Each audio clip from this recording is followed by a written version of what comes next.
అందరికీ నమస్కారం.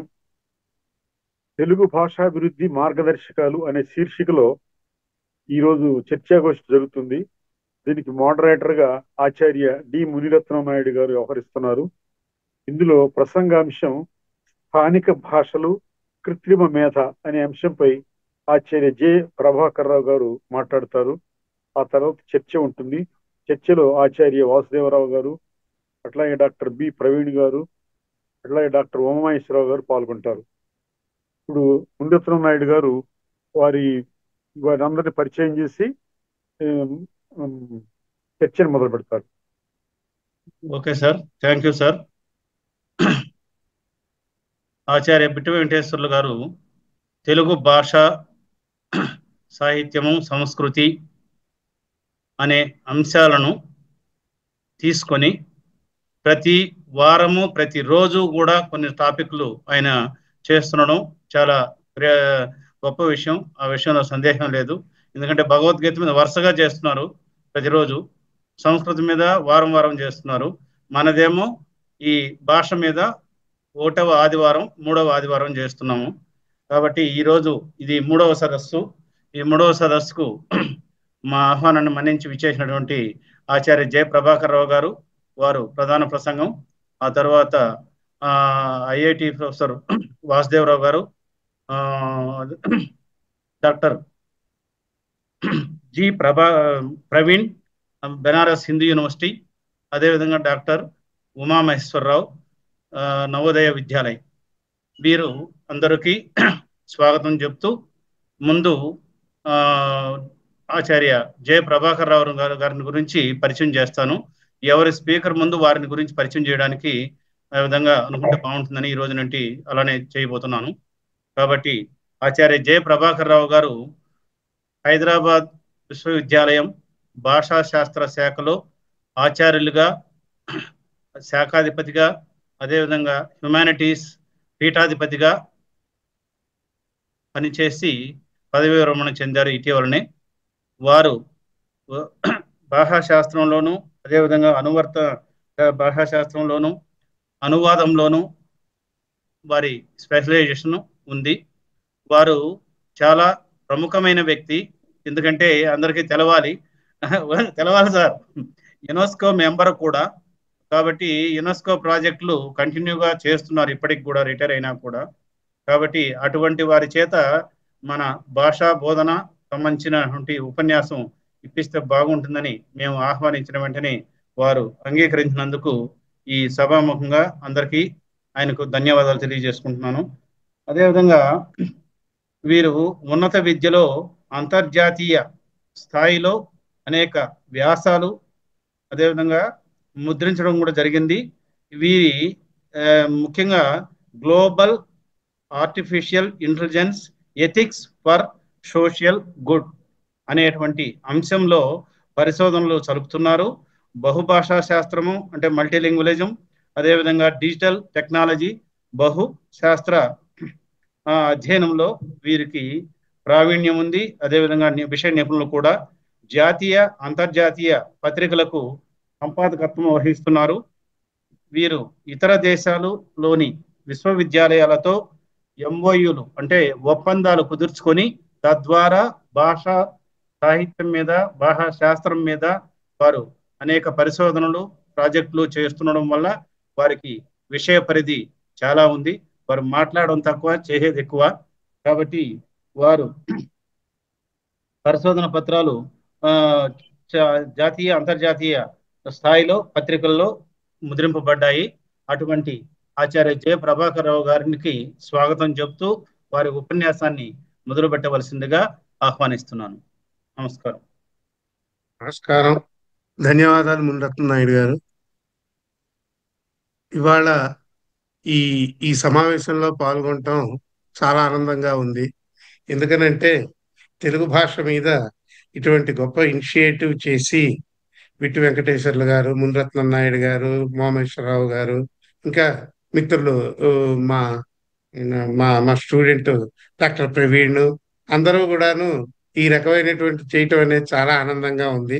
మీకు తెలుసు, దాదాపు 20 ఏళ్ల క్రితం తెలుగు భాషా శాస్త్రజ్ఞుల వేదిక అనేది ఒకటి పెట్టాము. దానికి ప్రవీణ్ ఇప్పుడు జనరల్ సెక్రటరీ. ఆనాడు తెలుగు భాషా శాస్త్రజ్ఞుల వేదిక పెట్టినప్పుడు అందరూ కూడాను ఇక్కడ ఈ తెలుగు భాషా శాస్త్రజ్ఞులు అప్పట్లో ఇంకా ఉద్దండులు ఉండేవాళ్ళు, భాషా శాస్త్రజ్ఞులు పద్యరాజ కృష్ణమూర్తి గారు కానీ, చేకూరు రామారావు గారు కానీ, వీళ్ళందరూను తెలుగు భాషా శాస్త్రజ్ఞుల వేదిక ఏమిటి, హైదరాబాద్ లింగ్విస్టిక్ సర్కిల్ అని పెట్టచ్చు కదా, పెడితే ఇప్పుడు అక్కడి నుంచి కూడా బోళ్ళంత మంది వస్తారు చేయొచ్చు అంటే, లేదు తెలుగు భాష మీద అందరం పనిచేస్తున్నాము, అప్పట్లో బోళ్ళంత మంది భాషా శాస్త్రజ్ఞులు ఉన్నాం ఇంటా బయట కూడాను, వీళ్ళందరినీ కూడా ఒక వేదిక మీదకి తీసుకొచ్చి వాళ్ళు చేస్తున్నటువంటి పరిశోధనల్ని పంచుకోవటం ద్వారా తెలుగు భాషకి మనం ఏం చేయగలం అనే దానికి మనకంటూ ఒకటి ఉండాలి. ఎందుకంటే ఎల్ఎస్ఐ ఉంది, ఈ పోతేనేమో మన ద్రవిడియన్ లింగ్విస్టిక్స్ అసోసియేషన్ ఇవన్నీ ఉన్నాయి, వాటిలో వాళ్ళు మెంబర్స్ ఎట్లాగోను, తెలుగు వాళ్ళకంటూ ఒకటి లేదని చెప్పి ఆనాడు 20 ఏళ్ల క్రితం మొదలు పెట్టాం. అది ఇంకా కొనసాగుతోంది. ఎందుకు చెబుతున్నానంటే ఇటువంటి ఇనిషియేటివ్స్ వస్తూ ఉంటాయి.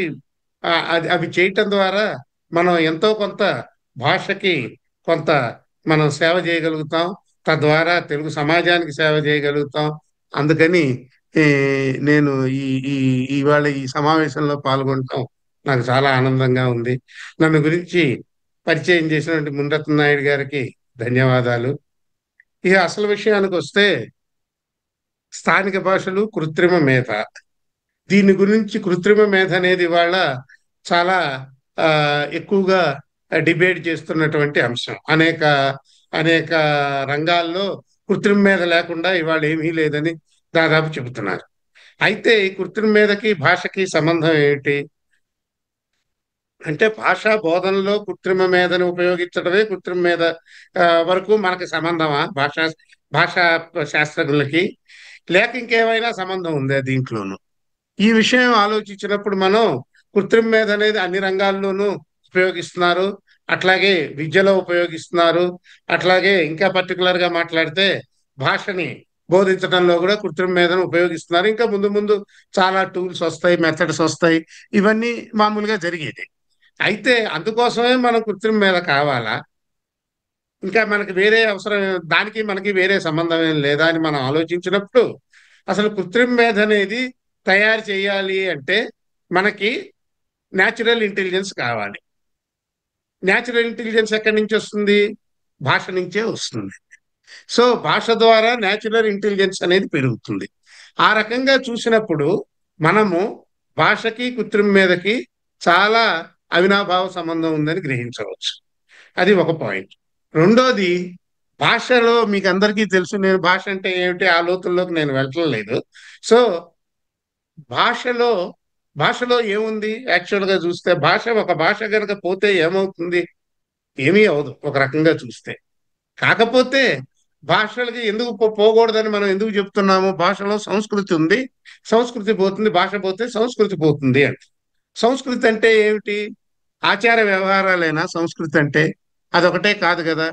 భాషలో సమాచారం ఉంది. ఏం సమాచారం ఉంది? ఏదైనా సమాజం తమ ఆర్థిక సామాజిక అవసరాల కోసం తమ చుట్టూ ఉన్న పరిసరాలు ప్రకృతితో ఇంటరాక్ట్ అవటం ద్వారా దాని నుంచి వచ్చిన సమాచారాన్ని ఎక్కడ నిక్షిప్తం చేస్తుంది? భాషలోనే చేస్తుంది. అందుకని ఈ ప్రతి భాష అనేది కూడా, ఆ భాషలో ఉన్న సమాచారం కూడా ఆ పరిసరాల చుట్టూ ఉన్నటువంటి, ఆ పరిసరాలకు సంబంధించిన, ఆ చుట్టూ ఉన్న ప్రకృతికి సంబంధించిన సమాచారం అంతా ఆ భాషలో ఉంటుంది. అందుకని ఒక భాష పోతే ఆ సమాచారం అంతా పోతుంది. ఆ సమాచారం పోయి భాష పోయిందంటే ఆ సమాజం కూడా ప్రమాదంలో పడుతుంది. అందుకని చెప్పి మనం భాషల్ని కాపాడుకోవాలి. అయితే ఈ సమాచారం అనేది ఏ ఏ రంగాల్లో ఉంటుంది? ఆ సమాచారం అనేది వ్యవసాయానికి సంబంధించింది అయి ఉండొచ్చు, ఆ చుట్టూ ఉన్నటువంటి చెట్లు పుట్లకి సంబంధించినట్టు అయి ఉండొచ్చు. ఎందుకంటే అది చెట్టు పుట్లకి సంబంధించిన సమాచారం మనకి వైద్యంలో ఉపయోగపడుతుంది, అట్లాగే అగ్రికల్చర్లో ఉపయోగపడుతుంది, వ్యవసాయంలో ఉపయోగపడుతుంది. ఇట్లా అనేక రంగాల్లో ఆ సమాచారాన్ని ఉపయోగించుకుంటాం. అయితే ఈ సమాచారం ఈ సమాజంలో ఉన్నటువంటి ఈ సమూహాలు కానీ వ్యక్తులు కానీ సేకరించిన సమాజాన్ని భాషలో నిక్షిప్తం చేసినప్పుడు మనం ఆ సమాచారాన్ని ఊరికే నిక్షిప్తం చేసి వదిలేస్తున్నామా? లేదు కదా. దాన్ని మళ్ళీ భావితరాలకు అందిస్తాం, అనేక రూపాల్లో అందిస్తాం. ఏ రకంగా ఓరల్ గాను మౌఖికంగాను అందిస్తాం, అట్లాగే రిటర్న్ గాను అందిస్తాం. రెండు రకాలుగాను అందిస్తాం మనం ఈ ఈ సమాచారాన్ని. అందుకని ఈ భాష వల్ల ఇది ఇన్ఫర్మేషన్ ప్రిజర్వేషనే కాదు, ఇన్ఫర్మేషన్ ట్రాన్స్మిషన్, ట్రాన్స్ఫర్మేషన్, ఇదంతా భాష ద్వారా జరుగుతుంది. అందుకని ఒకసారి భాష అనేది పోయిందంటే మీకు ఆ ఆ సమాచారం అంతా పోతుంది. అట్లా ఈ ఈ ఈ ప్రతి సమాజము సేకరించిన ఈ సమాచారం ఏమిటిది? ఆ ఆ సమాజానికి సంబంధించింది. అది it is a unique knowledge. ఈ యునిక్ నాలెడ్జ్ పోయింది. అది ప్రపంచంలో ఎక్కడైనా కావచ్చు, ట్రైబ్స్ కావచ్చు, సమాజాలు, చిన్న చిన్న సమాజాలు కావచ్చు, పెద్ద సమాజాలు కావచ్చు, ఏవైనా కావచ్చు. ఈ యునిక్ ఇన్ఫర్మేషన్ అనేది పోయినప్పుడు మీకు ఆ యునిక్ సొసైటీ పోతుంది. యునిక్ సొసైటీ పోయిందంటే యునిక్ కల్చర్ పోతుంది. ఇంత నష్టం జరుగుతుంది. అంటే ఒక రకంగా చూస్తే బయోడైవర్సిటీ అనేది ఎంత ఇంపార్టెంటో లింగ్విస్టిక్ డైవర్సిటీ కూడా అంతే ఇంపార్టెంట్. బయోడైవర్సిటీ పోతే ప్రకృతిలో మీకు ప్రకృతి పోతుంది. లింగ్విస్టిక్ డైవర్సిటీ పోతే, భాషా బహుతత్వం పోతే మీకు సమాజం కుప్పకూలుతుంది. అది ఇవాళ కాకపోతే రేపైనా జరుగుతుంది. సో అందుకని బయోడైవర్సిటీ ఎంత ఇంపార్టెంటో ప్రకృతిలో, లింగ్విస్టిక్ డైవర్సిటీ సమాజానికి అంత ఇంపార్టెంట్. అయితే ఈ సమాచారానికి ఇప్పుడు టెక్నాలజీ తోడైంది ఈ సమాచారం అందించడానికి. అంటే అది ఇవాళ టెక్నాలజీ తోడైందా? టెక్నాలజీతో ఇవాళ మనం అందిస్తున్నామా? ఇదివరకు లేదా? ఇది పూర్వం నుంచి ఉంది. ఇవాళ కొత్తగా మనం ఏం చేసింది ఏమీ లేదు. ఊళ్ళో అందరికీ ఒక విషయం తెలియాలంటే ఏం చేసేవాళ్ళు? పూర్వం డప్పు కొట్టి చెప్పేవాళ్ళు. అంటే డప్పు అనే ఇన్స్ట్రుమెంట్ ద్వారా, సాంకేతికత ద్వారా ఆ ఇన్ఫర్మేషన్ని ఆ ఊరు మొత్తం అందించేవాడు. అట్లాగే ఇవాళ ఇంటర్నెట్ అనండి, కంప్యూటర్ సిస్టమ్ అనండి, డిజిటల్ టెక్నాలజీస్ అనండి, వీటన్నిటి ద్వారా సమాచారాన్ని ఇవాళున్న ఆర్థిక సామాజిక పరిస్థితుల్లో ఇంకా తొందరగా, ఇవాళ డప్పు కొట్టి అమెరికా నేను ఇన్ఫర్మేషన్ ఇవ్వలేను కదా, అందుకని ఆటోమేటిక్గా ఇవాళ ఇంటర్నెట్ అనేది కనిపెట్టాం, లేకపోతే డిజిటల్ టెక్నాలజీస్ ద్వారా ఇవాళ మనం తొందరగా ఇన్ఫర్మేషన్ అనేది పంపించడానికి వీలవుతుంది. అందుకని సమాజము, సమాచారము, సాంకేతికత, ఈ మూడు కూడా ఎప్పుడూ కలిసే ఉన్నాయి. ఇవాళ కొత్తగా మనం కనిపెట్టింది ఏమీ లేదు. కాకపోతే ఇది సాంకేతిక రంగంలో వస్తున్న మార్పులకు అనుగుణంగా ఇది జరుగుతోంది అంతే. ఒకప్పుడు డప్పు అయితే ఇవాళ ఇంటర్నెట్, అంతే తేడా. ఇంతకుముందు అయితే టైప్ రైటర్ ఉండేది, లెటర్స్. సో ఇట్లా ఇదేమిటంటే ఇది ఒక ఎవల్యూషన్. దీంట్లో ఇవాళ మనం ఏదో కొత్తగా గొప్పగా చేసి కనిపెట్టేసి చేసింది ఏమీ లేదు. పూర్వం నుంచి ఇది వస్తూనే ఉంది. అది ఒక పార్ట్. రెండోది సమాచారం, సాంకేతికత ఎలా ముడిపడి ఉన్నాయనేది చెప్పటానికి. రెండోది ఇవాళ మనకి డ్యాన్స్ ఉంది, నాట్యం ఉంది, లేకపోతే సంగీతం ఉంది. వీటిని కూడా మనం చెప్పటానికి ఏం వాడుతున్నాం? ఇన్స్ట్రుమెంట్స్ వాడుతున్నాం, టెక్నాలజీ వాడుతున్నాం, వీణనే టెక్నాలజీ వాడుతున్నాం, మధ్యలోనే టెక్నాలజీ వాడుతున్నాం. ఇట్లా ఎప్పుడైనా కానీ అది భాషవని, సంగీతంలో కూడా సమాచారం ఉంది కదా, ఎస్థెటిక్ ఇన్ఫర్మేషన్ ఉంది. భాష ద్వారా చెప్పలేనిది సంగీత రూపంలో చెబుతున్నాం, భాష ద్వారా చెప్పలేనిది నాట్యం రూపంలో చెబుతున్నాం. భాషకి టెక్నాలజీ వాడుతున్నాం, రైటింగ్ సిస్టమ్ అనేది కనిపెట్టాం మనం, వేరే టెక్నాలజీ వాడుతున్నాం. మామూలుగా మౌఖికంగా తొందరగా నలుగురికి సమాచారం వెళ్ళటానికి డప్పు లాంటిది మొదటి నుంచిను.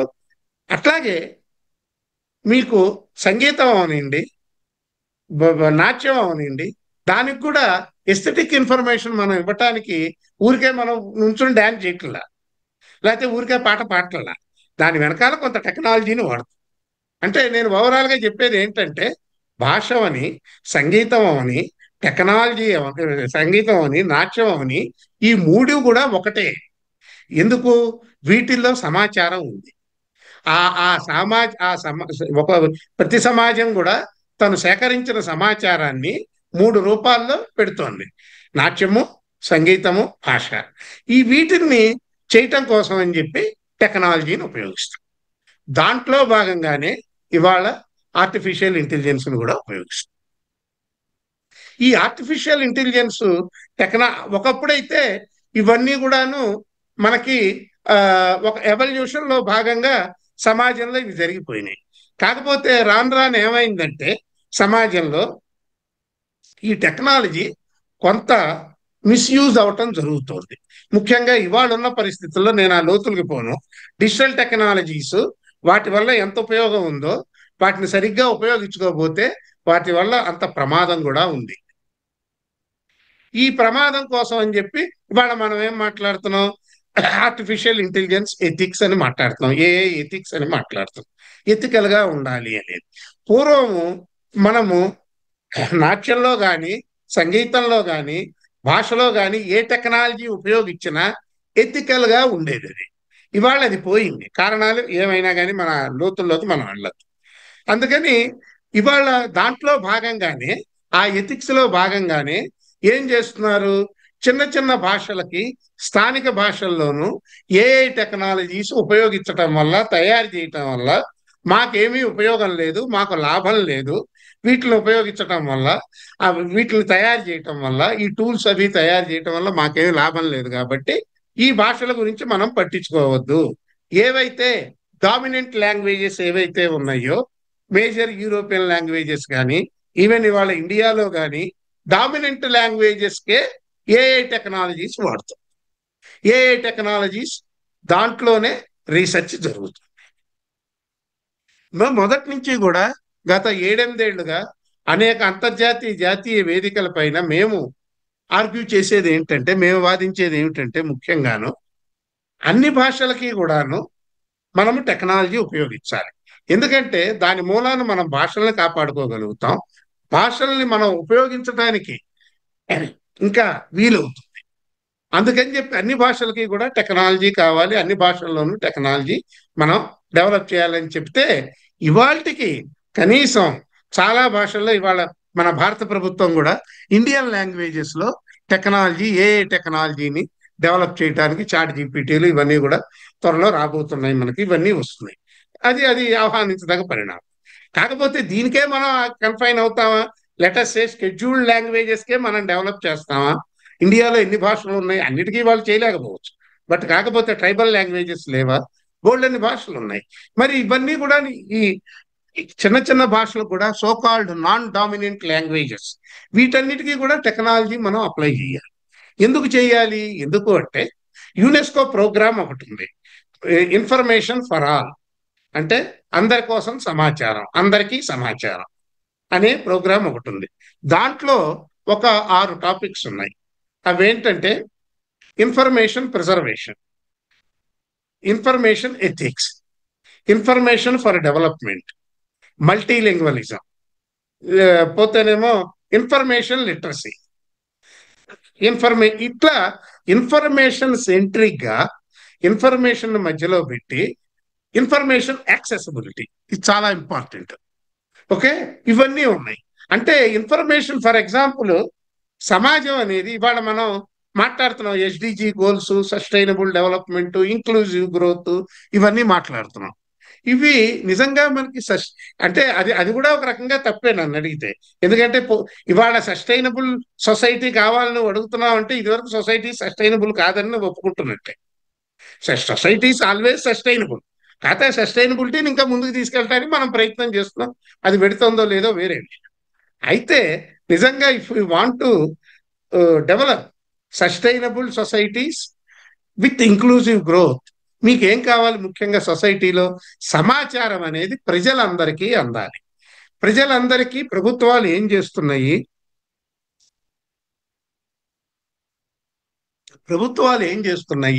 ప్రభుత్వం దగ్గర ఏం సమాజం ఉంది, ఏం సమాచారం ఉంది, అట్లాగే సమాజంలో ఏ సమాచారం అయితే ఉందో, అది వైజ్ఞానిక సమాచారం అవ్వచ్చు, సాంస్కృతిక సమాచారం అవ్వచ్చు, సామాజిక అవ్వచ్చు, ఏదైనా అవ్వచ్చు, ఈ సమాచారం సాధ్యమైనంత వరకు ప్రజలందరికీ చేరాలి.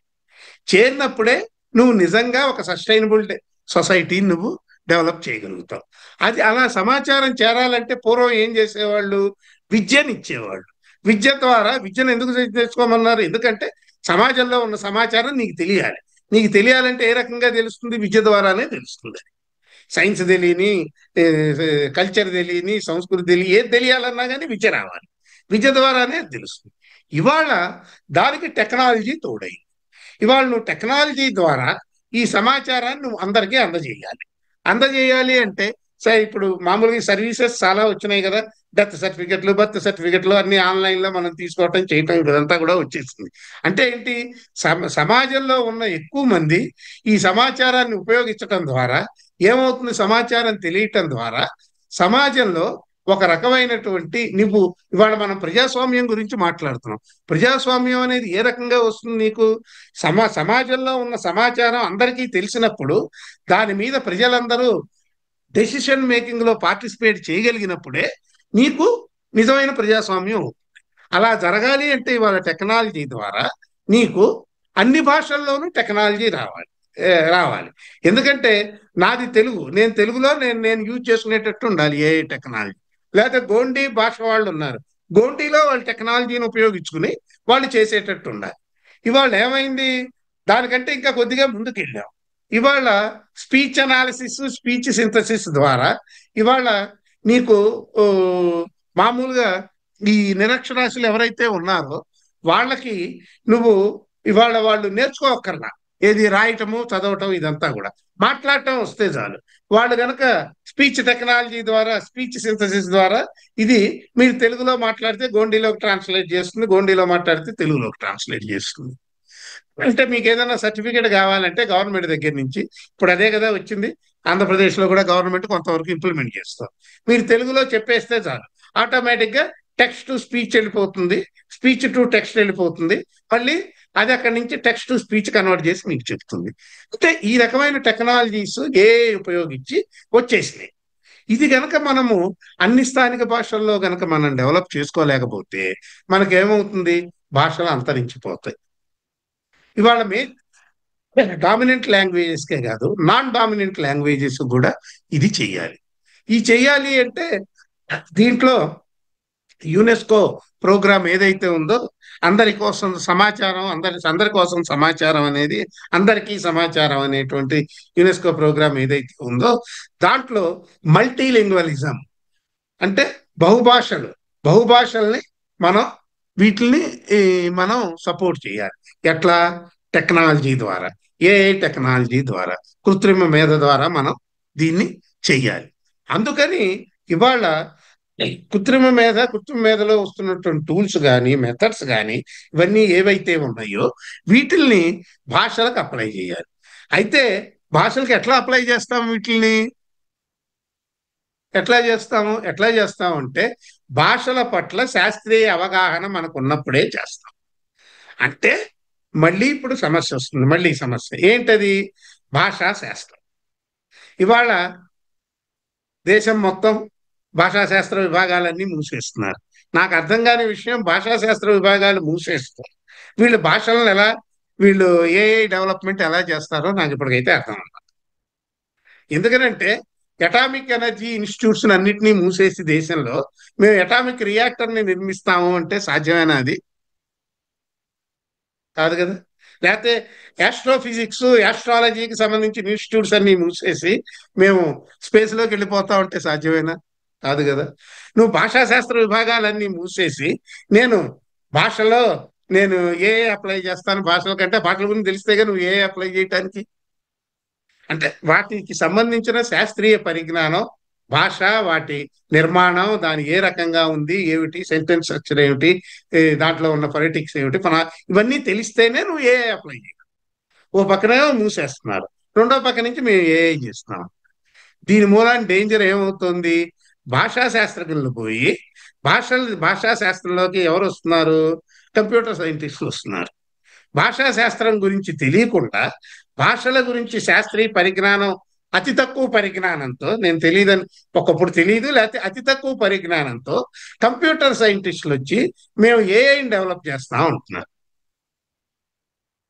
సో ఈ బ్యాక్గ్రౌండ్ లో మనం ఆలోచించినప్పుడు మనకి తెలుగు భాష అవనండి, ఏ భాష అవనండి, దీనికి సంబంధించిన బోధనా పద్ధతుల్లో ఎందుకు బోధన చేయాలి, తెలుగు భాష ఎందుకు బోధన చేయాలి, తెలుగులో భాషాశాస్త్రం ఎందుకు డెవలప్ చేయాలి, ఎందుకు చేయాలి కనీసం. అంటే ఇవాళ టెక్నాలజీ ద్వారానే మనం భాషలను కాపాడుకుంటామని నేను చెప్పట్లా, కానీ ఇవాళ లేటెస్ట్ గా ఉన్న ట్రెండ్ లో టెక్నాలజీ ఒక టూల్. ఈ టూల్ని మనం ఉపయోగించుకుని భాషలను కాపాడుకునే అవకాశం ఉంది ఇవాళ. దాన్ని మనం ఉపయోగించుకోవాలి, మంచిది, చెయ్యండి. కాకపోతే ఎట్లా చేయాలి? దానికి ఒక రకమైనటువంటి ఒక కాంప్రిహెన్సివ్ అప్రోచ్ ఉండాలి. అది లేదు మన దగ్గర. లేకుండా ఇవాళ ఇండియన్ లాంగ్వేజెస్ లో ఏ డెవలప్ చేస్తాం, ఇండియన్ లాంగ్వేజ్ లో చాట్ చెయ్యొచ్చు, గూగుల్ వాళ్ళు కానీ వీళ్ళు కానీ వాళ్ళు చెయ్యొచ్చు. కాకపోతే దాని నుంచి వచ్చే రిజల్ట్స్ ఎఫెక్టివ్ గా ఉండవని చెప్తున్నాను. అంతే, అదే నేను చెప్పవచ్చు. అందుకని ఇవాళ ఏ నువ్వు నిర్మించాలి అంటే, ఏ నువ్వు పనిచేసేటట్టు చెయ్యాలి అంటే నీకెవరు కావాలి? ముందు భాషా శాస్త్రజ్ఞులు కావాలి. ఇవాళ సోషల్ సైంటిస్టులు, ఇంజనీర్స్ కలిపి కూర్చుంటేనే సోషల్ సైంటిస్టులు వాళ్ళ భాషా శాస్త్రజ్ఞులు అవ్వచ్చు, ఆంథ్రపాలజిస్టులు అవ్వచ్చు. ఎందుకనంటే ఆంథ్రపాలజిస్టులు అంటున్నాను, ఇప్పుడు లోకల్ గా వ్యవసాయం గురించి ఉంది ఇన్ఫర్మేషన్. అక్కడ ఉన్నటువంటి నేల, అక్కడ ఉన్నట్టు అక్కడ చేసే విత్తనాలు, ఏ ఏ ఏ ఏ ఏ వాతావరణంలో ఏ విత్తనం పెరుగుతుంది, ఎట్లా పెరుగుతుంది, ఈ నాలెడ్జ్ అంతా ఎక్కడ ఉంటుంది? లోకల్ ట్రైబల్ లాంగ్వేజెస్ లో. దాన్ని నువ్వు ఇగ్నోర్ చేసేసి నువ్వు తీసుకెళ్ళి జయశంకర్ యూనివర్సిటీలోనో ఆచార్య రంగా యూనివర్సిటీలోనో నువ్వు యూరోపియన్ లాంగ్వేజ్ ఇది ఉపయోగించి నువ్వు డెవలప్ చేసినవన్నీ తీసుకెళ్ళి వాళ్ళ మీద రుద్దితే ఎక్కడ పనిచేస్తుంది? అది పనిచేయదు. ఆ నాలెడ్జ్ అంతా పోతోంది మనకి. ఇప్పుడు చెంచులు ఉన్నారు, they are very good in oral medicine. Okay, ఏ మొక్క ఏమిటో వాళ్ళ కెమికల్ చూస్తూనే దేనికి ఉపయోగపడుతుందో చెంచులు చెప్తారు. మనం చెప్పగలమా? లేదు కదా.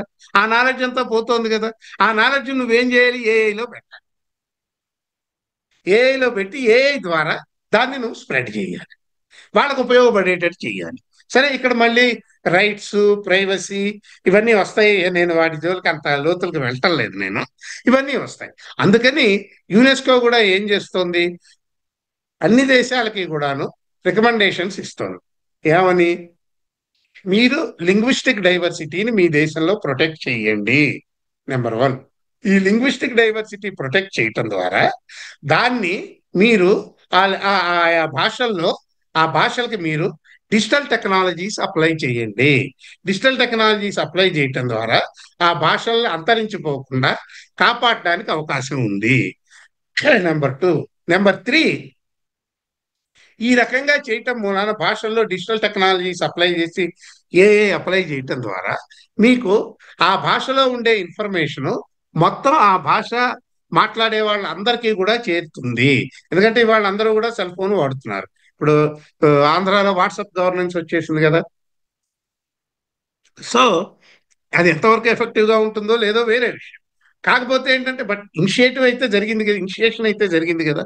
సో దాని మూలాన మీకు ఎప్పుడైతే ప్రజలకి సమాజంలో ఉన్న ఇన్ఫర్మేషన్, సమాజంలో ఉన్న సమాచారం ప్రజలందరికీ చేరుతుందో ప్రజలు డెసిషన్ మేకింగ్ లో పార్టిసిపేట్ చేసే అవకాశం ఉంటుంది. దాని ద్వారా ప్రజాస్వామ్యం డెవలప్ అవుతుంది. దాని ద్వారా హ్యూమన్ రైట్స్ రక్షించబడతాయి. ఇదంతా ఒక చైన్ అన్నమాట. ఈ చైన్కి మూలం ఏమిటి? భాష. స్థానిక భాషలు. స్థానిక భాషల్లో కృత్రిమ మేధ అనేది మనం నిర్మించుకోవాలి. అక్కడి నుంచి మొదలైతే ఇదంతా చైన్ మొత్తం. ఇదంతా జరిగితే నీకు you can build sustainable society. నువ్వు సస్టైనబుల్ సొసైటీ, ఇంక్లూజివ్ గ్రోత్ అంటున్నావు. ఇంక్లూజివ్ ఎక్కడి నుంచి? ఇంక్లూజన్ ఎవరిని చేయాలి? ప్రజల్ని చేయాలి. ప్రజలు దాంట్లో భాగస్వాములు అవ్వాలి. ప్రజల భాగస్వాములు అయితేనే అది ఇంక్లూజివ్ గ్రోత్ అవుతుంది. ప్రజల భాగస్వామ్యం లేకపోతే గ్రోత్ అనేది కొంతమందికే అది అందుతుంది, కొంతమందికి ఆ గ్రోత్ గురించి తెలుసు. అందుకని నీకు సమాజం, ఇవాళ సమాజం ఎస్డిజి గోల్స్ ఏవైతే 2035 ఎస్డిజి గోల్స్ ఉన్నాయో వాటిని రీచ్ అవ్వాలి అంటే ముఖ్యంగా నువ్వు భాష దగ్గర నుంచి మొదలు పెడితే గానీ సమాజం నువ్వు ఎకనామిక్ గ్రోత్ వరకు వెళ్ళలేవు. ఇదంతా ఒక చైన్ అన్నమాట. అందుకని మనము స్థానిక భాషల్లో కృత్రిమ మేధని ఉపయోగించటం ద్వారా, దాన్ని ముందుకు తీసుకెళ్ళటం ద్వారా మనము ఈ భాషలను కాపాడుకోవటమే కాకుండా అవి అంతరించిపోకుండా ఈ ఈ సమాచారాన్ని సమాజంలో అందరికీ అందించటం ద్వారా సమాజాల్లో ప్రజాస్వామ్యాన్ని మనం రక్షించడం, ప్రజాస్వామికంగా అందరూ డెసిషన్ మేకింగ్ లో పార్టిసిపేట్ చేసిన వాళ్ళు అవుతారు. పార్టిసిపేషన్ చేయటం ద్వారా ఇది సమాజానికి ఒక సస్టైనబుల్ సొసైటీకి ఒక ఇంక్లూజివ్ గ్రోత్కి ఉపయోగపడుతుంది. అయితే ఇది ఒక డామినెంట్ లాంగ్వేజెస్కే పరిమితం. ప్రపంచంలో 6,000 దాదాపు 6,500 7,000 భాషలు ఉన్నాయండి. మనం ఐడియల్లీ యాజ్ ఏ లింగ్విస్ట్ మనం ఏం ఆలోచిస్తాం, 7,000 భాషలకి కూడా ఏఏ కావాలి అంతే కదా మనం అనుకునేది. లింగ్విస్టులు గాను అన్ని భాషలకి రావాలి ఏఏ, అందరూ ఉపయోగించాలి. అందరూ సెల్ ఫోన్లో శుభ్రంగా వాడి భాషలో వాడు మాట్లాడుకుంటే వాడు ఎక్కడో మాట్లాడతాడు గోండీ లాంగ్వేజ్ లో, నాకు ఇక్కడ తెలుగులోకి ట్రాన్స్లేట్ అయ్యి వచ్చు. ఆ రకంగా ఏమవుతుంది, వాడు తెలుగు నేర్చుకోకర్లా, గోండీ వాడు నేర్చుకోకపోయినా నాతో మాట్లాడచ్చు. వాడు నేను గోండీ నేర్చుకోకర్లా, నేర్చుకోకపోయినా గోండీ వాడితో నేను మాట్లాడచ్చు. ఈ రకంగా టెక్నాలజీని మనం ఉపయోగించాలి. అంటే ఇంట్రెస్ట్ ఉండి స్పెసిఫిక్ గా ఇంట్రెస్ట్ ఉంటే నేర్చుకోవచ్చు, అది ఓకే. నేను చెప్పేది జనరల్ గా అందరూ తెలుగు గోండీ భాష మాట్లాడే వాళ్ళందరూ, తెలుగు మాట్లాడే వాళ్ళందరూ కూడాను ఇంట్రెస్ట్ ఉన్నవాళ్ళు స్పెసిఫిక్ గా ఏదైనా కావాలంటే నేర్చుకోవచ్చు, దాంట్లో తప్పు లేదు. బట్ అది నేర్చుకోకపోతే మనం వాళ్ళతో కమ్యూనికేట్ చేయలేము అనేది ఉండదు. ముఖ్యంగా డామినెంట్ లాంగ్వేజ్ ఇవాళ ఇంగ్లీషు, కమ్యూనికేటివ్ స్కిల్స్ అని ఇవన్నీ ఇప్పుడు ఇదంతా చెబుతున్నారు కదా, ఇంగ్లీష్ నేర్చుకోవాలి అనేసి ఇంగ్లీష్ మీడియమే పెట్టేస్తున్నారు, తెలుగు మీడియం ఎత్తేస్తున్నారు కూడా. అప్పుడు ఆ సమస్య ఉండదు కదా, నేను ఇంగ్లీష్ నేర్చుకోకర్లా, నేను తెలుగులో మాట్లాడతా, నీకు ఇంగ్లీష్లో వింటాడు. ఆ రకంగా నేను తెలుగు భాషను రక్షించుకున్న వాడిని అవుతున్నాను కదా, నా భాషలో నేను మాట్లాడుతున్నాను కదా, ఇంగ్లీష్ అక్కర్లా నాకు నేర్చుకో. ఈ రకంగా మనం టెక్నాలజీని ఉపయోగించుకు చేయొచ్చు. కాకపోతే ఇదంతా ఐడియల్ గా ప్రభుత్వాలు కంపెనీలు చేస్తాయా అంటే, కంపెనీలు అనేవి చేసేది వాళ్ళ వాళ్ళ లాభాలను బట్టి, వాళ్ళకున్న అవకాశాలను బట్టి చేస్తాయి. ప్రభుత్వాలు కూడా జనరల్ గా కంపెనీస్ కొంత గైడ్ చేస్తూ ఉంటాయి కాబట్టి ప్రభుత్వాలని వాళ్ళు కూడా ఏంటంటే ఎంతవరకు వెళ్ళాలో అంతవరకే వెళ్తారు, మిగిలిన భాషలను వదిలేస్తారు. ఆ రకంగా వదిలేయటం మూలాన మనకేమవుతుందంటే భాషలు అంతరించిపోయే ప్రమాదం. ఈ భాషలు అంతరించకుండా ఉండాలి అంటే కృత్రిమ మేధ ద్వారా అన్ని భాషల్లోనూ కూడా ఈ కృత్రిమ మేధకు సంబంధించినటువంటి సాంకేతికతను ఉపయోగించాలి. అందుకనే ఈ యునెస్కో ప్రోగ్రామ్ నేను ఏదైతే చెప్పానో, ప్రోగ్రామ్ ఇన్ఫర్మేషన్ ఫర్ ఆల్, దాన్ని ఇప్పుడు ఇండియాకి తీసుకురావటానికి నేను ఒక ప్రయత్నం చేస్తున్నాను. అది ప్రస్తుతానికి కేంద్ర ప్రభుత్వం దగ్గర ఉంది. అది కనుక వస్తే దాని ఇండియా ఆఫీస్ హైదరాబాద్ లోనే పెట్టాలని చూస్తున్నాను. సో ఇదంతా జరిగితే మనందరం కూడా కలిసి తెలుగుకి పనిచేయచ్చు. సో నాకు ఈ అవకాశం ఇచ్చినందుకు మీ అందరికీ కూడా ధన్యవాదాలు.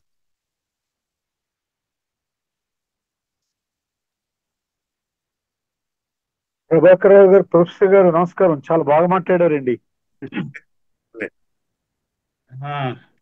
ఆచార్య జయ ప్రభాకర్ రావు గారికి ఆయన్ను ఎన్నుకోవడంలోనే నా ఉద్దేశం అదే. ఎందుకంటే మనం భాషా బోధన, భాష ఇవన్నీ మాట్లాడుకుంటా ఉంటే ఇదేదో అకాడమిక్ ఉపన్యాసం అయిపోతున్నది కాదు, జనాలకు సామాన్యులు కూడా చేరాలి. దీనివల్ల ఉండే ఉపయోగాలు ఏంటి?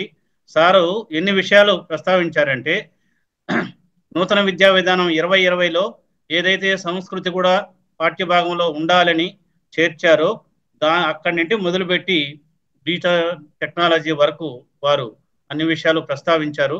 కాబట్టి వినే శ్రోతలకు ఈరోజు ఇందులో పాల్గొన్నటువంటి వారందరికీ కూడా నేను ఆహ్వానం పలుకుతూ, తరువాత ప్రశ్నలు ఏదైనా ఉంటే సార్ మాట్లాడిన వాటిల్లో అడగవలసిందిగా, ముందు ఎవరైనా ఉంటే అడగవలసిందిగా కోరుతున్నాను.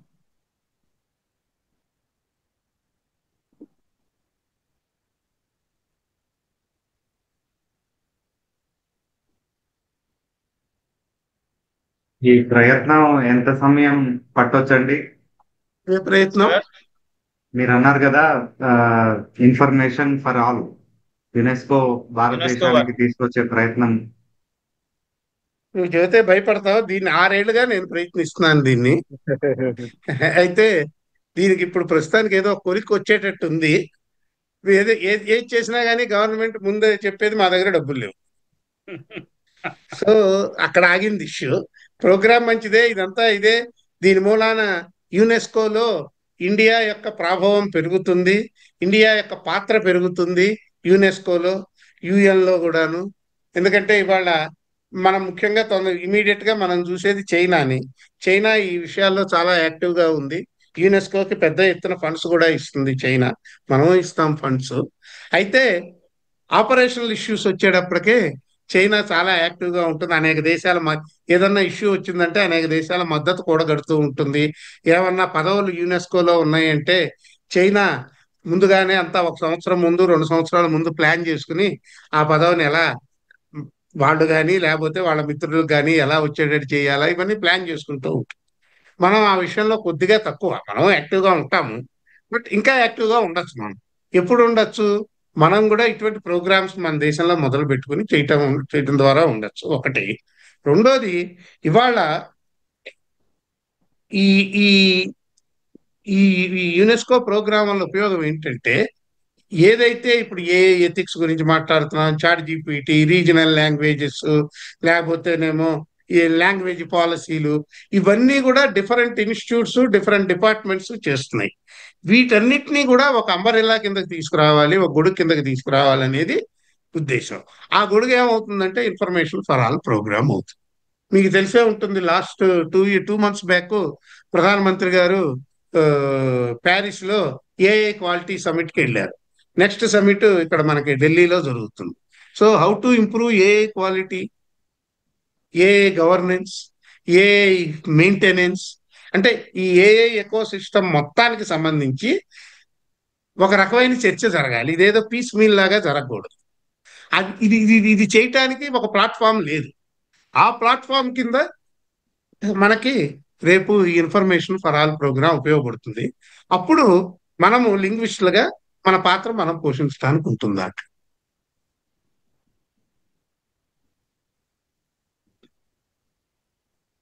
ఇంకెవరైనా ఉన్నారండి?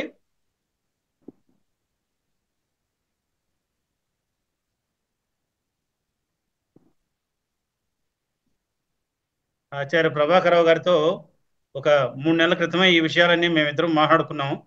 దాన్ని బేస్ చేసుకొని ఈ ఉపన్యాసంలో ఆయన కూడా ఉంటే బాగుంటుందనే ఉద్దేశంతోనే ఈరోజు వారి ఉపన్యాసానికి ఆహ్వానించడం జరిగింది. వారు చెప్పిన విషయాలన్నీ కూడా మనకు భాషా బోధనలో, మెయిన్గా లాంగ్వేజ్ టీచింగ్లో ఎథిక్స్ అనేది చాలా ఇంపార్టెంట్ పాయింట్. అందులో ఈరోజు ఆధునిక యుగంలో ఇప్పుడున్నటువంటి పోకడల దృష్టిలో అది లోపించడం వల్లనే మనకు ఈనాటి సమాజం ఇలా తయారవుతున్నది అనేది నేను ప్రగాఢంగా విశ్వసిస్తున్నాను. ఇక రెండవ పాయింట్ ఏంటంటే, సార్ చెప్పిన దాన్ని బట్టి మనకు యునెస్కో వారితో ఖచ్చితంగా ఏర్పడితే మన భాషలను ఏదైతే తొందరలోనే కనుమరుగైపోయే భాషలన్నింటినీ కాపాడుకోవడానికి సార్ చెప్పినట్టు లలిత కళల్లో మనం ఏ విధంగా ఏవైతే ట్రైబల్ లాంగ్వేజెస్ ఉన్నాయో, ట్రైబల్ ఆర్ట్ ఫామ్స్ ఉన్నాయో, వాటన్నిటినీ మనం కాపాడుకొని వాటిని రాబోయే తరాలకు అందించాల్సినటువంటి బాధ్యత మన మీద ఉంది. సార్ అన్నట్టు భాషా శాస్త్రవేత్తలు అందరూ కూడా దీనికి ఇప్పుడు ఇన్స్టిట్యూషన్లో డిపార్ట్మెంట్లే మూసేస్తున్నారు. కాబట్టి రాబోయే కాలంలో భాషా శాస్త్రవేత్తలు ఎక్కడుంటారు? అసలు ఫోనీమ్ అంటే ధ్వని శాస్త్రం అనేది ఫొనెటిక్స్, దీని గురించి చెప్పేవాడు, దాని గురించి తెలిసేవాడు కూడా లేకుండా పోయే పరిస్థితి ఏర్పడింది. బీఈడీలో దానికోసం సపరేట్గా ఒక చాప్టర్ పెట్టినప్పటికీ, ఎందుకంటే నేను బీఈడీ ఎంఈడీ కూడా చేయని వాడిని కాబట్టి చెప్తున్నాను, ఈరోజు అది దాని గురించి మాట్లాడేవాడు కానీ, చెప్పేవాడు కానీ, టీచింగ్ చేసేవాడు కానీ లేడు. అందువల్లనే అధ్యాపకులకు అంటే ఉపాధ్యాయులకు విద్యార్థికి అవసరమైన ధ్వని జ్ఞానాన్ని ఏర్పాటు చేయడంలో విఫలమవుతున్నాం. అందువలనే ఎంఏలోకి వచ్చినప్పటికీ కూడా తప్పులు కాదు కదా, ఈ రోజుల్లో కనీసం పేర్లు రాయడంలో కూడా వాళ్ళు తప్పు లేకుండా రాయగలిగేటటువంటి పరిస్థితి లేకుండా పోతుంది చెప్పడానికి నేను చాలా చింతిస్తున్నాను.